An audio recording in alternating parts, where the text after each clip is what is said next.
Now, a lot of great books have been made into films. In fact, I can think of one very classic one that's over 100 years old, but I'll let reporter Michelle Meisel Archer tell you about that.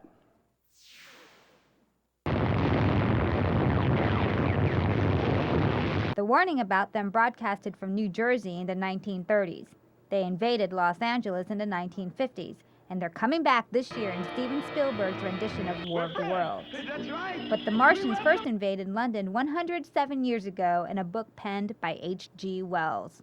Essentially, the Martians are shot from a cannon on Mars to Earth. And that's how H.G. Wells imagined a Martian invasion, an attack that has throughout the years captured the attention of moviegoers. Thayer is inviting people to discuss this classic novel at the Southeast Library.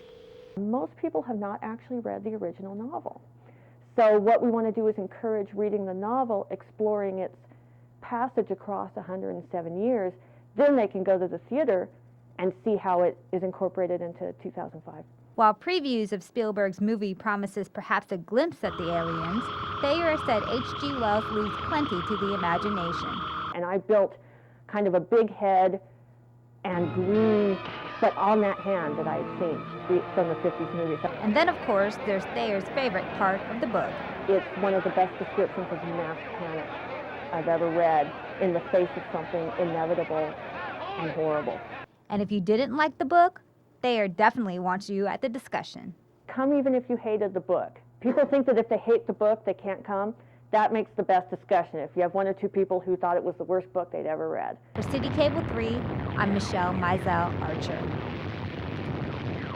H.G. Wells' War of the Worlds book discussion will take place on Wednesday, June 22nd at 7 p.m. at the Southeast Library. It's free and no registration is needed. Just show up for good talk and some free refreshments too.